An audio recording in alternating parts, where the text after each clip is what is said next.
আল্লাহ আকবর আল্লাহ আকবর লা ইলাহা ইল্লাল্লাহ আল্লাহ আকবর ওয়ালিল্লাহিল হামদ। প্রিয় দেশবাসী, ঈদুল আজহার এই তাকবীর আগামীকাল ফজর থেকে শুরু হচ্ছে। এই তাকবীর প্রত্যেকটা নারী পুরুষ বালেগ মুসলমান সকলের জন্য এটা বলা ওয়াজিব। এই তাকবীর আমরা বলবো 5 দিন পর্যন্ত। এই তাকবীরের সে বড় কোনো তাসবিহ নাই, দোয়া নাই, আমল নাই, যে আমরা আল্লাহর বড়ত্ব, আল্লাহর শ্রেষ্ঠত্ব, আল্লাহর তাওহীদের ঘোষণা আমাদেরকে উঁচু কণ্ঠে, আমাদেরকে বজ্র কণ্ঠে ঘোষণা দিতে হবে যে আল্লাহ আকবর লা ইলাহা ইল্লাল্লাহ আল্লাহ আকবর ওয়ালিল্লাহিল হামদ। যে আমাদেরকে এখানে এই তাসবিহটা আমরা শুধু পড়ার জন্য দেওয়া হয় নাই। এই তাসবিহর মধ্যে দিয়ে আমি যে ঘোষণাগুলো দিচ্ছি, আমার যাতে সেই ঘোষণাগুলো আমাদেরকে বাস্তবায়ন করতে হবে। যে আল্লাহ আকবর, যে আল্লাহ সবচেয়ে বড়, আল্লাহ সর্বমহান, সর্বশ্রেষ্ঠ, এটা ঘোষণা দাও। আল্লাহর এই বড়ত্ব ঘোষণা দিতে হবে বজ্র কণ্ঠে। লা ইলাহা ইল্লাল্লাহ, আল্লাহ ছাড়া কোনো ইলাহ নেই, আল্লাহ ছাড়া কোনো আইনদাতা নাই, বিধানদাতা নাই, হুকুমদাতা নাই। আল্লাহ ছাড়া হায়াত দাতা, মৌত দাতা, রিজিক দাতা, বান্দা তোমার আর কেউ নাই। এই কথাকে তুমি উঁচু আওয়াজে ঘোষণা দাও। লা ইলাহা ইল্লাল্লাহু আল্লাহু আকবার ঘোষণা দাও। আবার ঘোষণা দাও আল্লাহ সবচেয়ে বড়, আল্লাহ সবচেয়ে বড়, আল্লাহ সবচেয়ে বড়, ওয়ালিল্লাহিল হামদ। আর তুমি ঘোষণা দাও যে সমস্ত প্রশংসার মালিক একমাত্র আল্লাহ তাআলা। প্রশংসার মালিক আমার কোনো নেতা নয়, আমার কোনো নেত্রী নয়, আমার কোনো দল নয়। প্রশংসার মালিক হলেন একমাত্র আল্লাহ তাআলা। কোরআন শুরু হয়েছে প্রশংসা দিয়ে, আলহামদুলিল্লাহি রাব্বিল আলামিন। আমরা নামাজের মাধ্যমে প্রতি রাকাতে, প্রতি ওয়াক্তে, প্রতি নামাজে আমরা ঘোষণা দিই যে আল্লাহ সমস্ত প্রশংসার মালিক, আমার ওই মহান সত্তা, ওই মহান রব, প্রভু, যিনি আমাকে সৃষ্টি করেছেন, যিনি তামাম বিশ্বের রব, যিনি গোটা বিশ্বের প্রতিপালক। আমার সমস্ত প্রশংসা আমি তার। নামাজের মধ্যে আমরা ঘোষণা দিই, আমার অনেক সময় জোরে বলে, অনেক সময় আস্তে বলে, নামাজের মধ্যে আমরা সেই ঘোষণা দিই। সুতরাং কোরআন শুরু হয়েছে আল্লাহর প্রশংসার মাধ্যমে। কোরআন আল্লাহ তাআলা শুরু করেছেন। আল্লাহর প্রশংসাকে আল্লাহ সবচেয়ে বেশি ভালোবাসেন, পছন্দ করেন।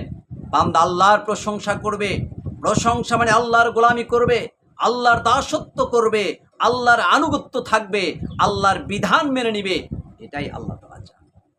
সুতরাং তাকবীর বলবেন, আল্লাহর বড়ত্ব জবানে ঘোষণা দিবেন, আল্লাহর বড়ত্বের কথা জবানে ঘোষণা দিবেন। আর বাস্তব জীবন, সমাজ, রাষ্ট্রে আল্লাহর বড়ত্ব মানবেন না। আল্লাহর এই বড়ত্ব ঘোষণা আপনার দেওয়ার মাধ্যমে আল্লাহর কিছু আসে যায় না। সুতরাং আল্লাহর এই কালেমা ঘোষণা দেওয়ার মাধ্যমে, তাকবীর ঘোষণা দেওয়ার মাধ্যমে শপথ নিতে হবে যে আমি জীবনের সর্বক্ষেত্রেই, সর্বমুহূর্তেই আমি একমাত্র আল্লাহর বড়ত্বকে আমি মেনে চলব, আল্লাহর বড়ত্ব মেনে চলব।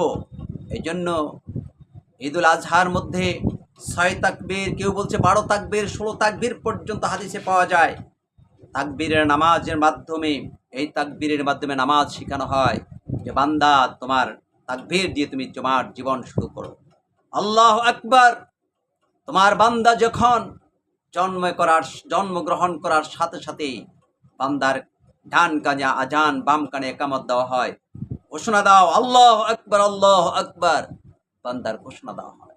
আবার আজানের মধ্যে আল্লাহু আকবার, আবার ইকামতের মধ্যে আল্লাহু আকবার। আবার আমরা যারা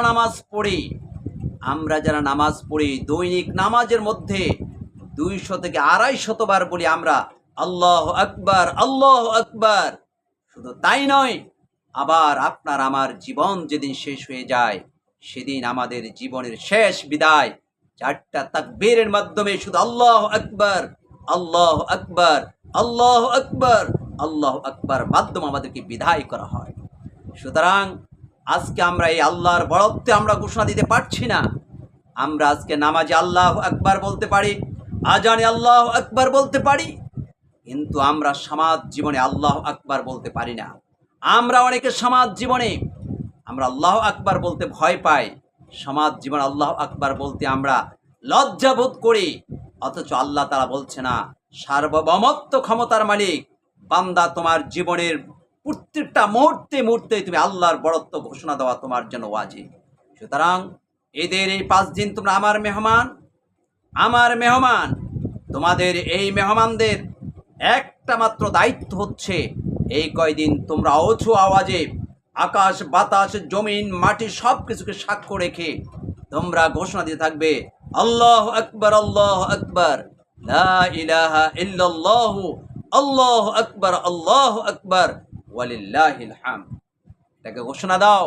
এটা শুধু ঘোষণা নয়, এটা শুধু মুখের একটা পড়া নয়, এটা কালেমা নয়। এই কালেমা যদি তোমার জীবনের চিন্তা চেতনা আখলাক কর্মের পরিবর্তন করতে না পারে, এই কালেমার ঘোষণার দ্বারা আল্লাহর কিছু আসে যায় না, তোমারও কোনো পরিবর্তন হবে না, সওয়াব হবে না। এই জন্য সওয়াব দিতে হবে আল্লাহর বড়ত্ব জীবনের সর্বক্ষেত্রে, সর্বমুহূর্তে, সর্ব অবস্থায় আল্লাহর বড়ত্ব মানার জন্য সিদ্ধান্ত নিতে হবে যে আমি ব্যক্তি জীবনও আল্লাহর বড়ত্ব মেনে চলবো, আমার রাষ্ট্র জীবনে আমি আল্লাহর বড়ত্ব মেনে চলবো। সুতরাং আজকে আমরা ব্যক্তি জীবনে ইসলাম আল্লাহর বড়ত্ব মানি। আজকে মসজিদের 4 দেওয়ালের মধ্যে আল্লাহর বড়ত্বকে আমরা আবদ্ধ রাখতে চাই। আল্লাহ বলছে না, আমার বড়ত্ব চলবে আমার প্রতি ইঞ্চি মাটির মধ্যে, প্রতি ইঞ্চি জায়গায় আল্লাহর বড়ত্ব ঘোষণা থাকতে হবে। আল্লাহ ছাড়া কারো গোলামি করব না, আল্লাহ ছাড়া কারো বিধান মানব না, আল্লাহ ছাড়া কারো হুকুম মানব না, আল্লাহ ছাড়া কারো কাছে মাথা নত করব না, আল্লাহ ছাড়া কাউকে ভয় করব না। এটাই হচ্ছে আল্লাহু আকবার ঘোষণার শিক্ষা। সুতরাং আমাদেরকে আল্লাহু আকবার, আল্লাহু আকবার এটা বলতে হবে। আর এটা বাস্তব জীবনে, গোটা জীবনের আমার প্রত্যেকটা মুহূর্তে মুহূর্তেই আল্লাহর গোলামের, চূড়ান্ত গোলামের স্বীকৃতি দিতে হবে আমাদেরকে। এটাই হচ্ছে আল্লাহু আকবার, লা ইলাহা ইল্লাল্লাহ।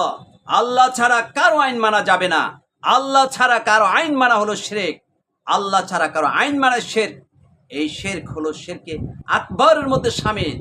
আল্লাহ ছাড়া কারো আইন মানা এটা আল্লাহ তাআলা হারাম করে দিয়েছে। সুতরাং লা ইলাহা ইল্লাল্লাহর চূড়ান্ত ঘোষণা হলো মানি না কারো আইন আল্লাহ ছাড়া। লা ইলাহ শব্দের অর্থ আইনদাতা, বিধানদাতা, হুকুমকর্তা একমাত্র আল্লাহকেই মানতে হবে। সুতরাং ব্যক্তি জীবনে নবীর তরিকায় নামাজ পড়বেন, আবার সমাজ জীবনের হুকুম দাতা ক্ষেত্রে ইহুদি খ্রিস্টানদেরকে মানবেন, তাহলে লা ইলাহা ইল্লাল্লাহর ঘোষণার আপনার পরিপূর্ণতা হলো না, আপনার এটাকে হক আদায় হলো না। তো ভাইয়ের আমার, এই জন্য লা ইলাহা ইল্লাল্লাহ, আবার আল্লাহু আকবার, আল্লাহু আকবার। আমার আল্লাহ সর্বশ্রেষ্ঠ, সর্বমহান, আল্লাহর বড়ত্ব, আল্লাহর শ্রেষ্ঠত্ব, এটাকে আমাদের মাথায় রাখতে হবে, ঘোষণা দিতে হবে। সর্বশেষ ঘোষণা দিতে হবে, ওয়ালিল্লাহিল হামদ, আমার সমস্ত প্রশংসা আমার একমাত্র আল্লাহর জন্য, একমাত্র আল্লাহর জন্য। সুতরাং নামাজে আল্লাহর প্রশংসা, সমাজে গিয়ে নেতা নেত্রী, দলের ব্যক্তি শক্তির প্রশংসা, এগুলো পরিহার করুন। যদি এইভাবে আপনার জীবন চলে, আপনি মোমেন হিসাবে মরতে পারবেন না, আপনার মৃত্যু হবে মুনাফিক হিসাবে। সুতরাং ইন্নাল মুনাফিকিনা ফি দারকিল আসফালি মিনান নার, তাহলে তো পরিণতি হবে অত্যন্ত ভয়াবহ। সংগ্রামী তৌহিদি জনতা, প্রিয় মুসলিম ভাইয়েরা, এই কালেমা, এই তাকবীর আমাদেরকে এই 5 দিন উঁচু আওয়াজে তাকবীর বলবো। সেই তাকবীরের সাথে সাথে তাকবীরকে আমার জীবন কর্মের সাথে মিলাতে হবে।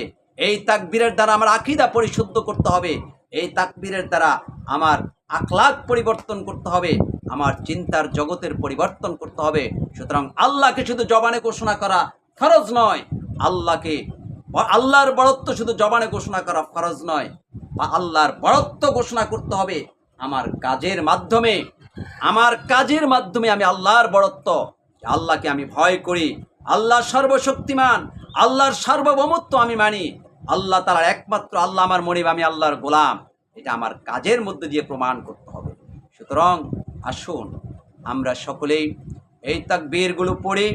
সেই আগামীকাল ফজর থেকে তাকবীর বলবো, আর তাকবীরের সাথে সাথে আমি আমার জীবন কর্মকে পরিশুদ্ধ করব।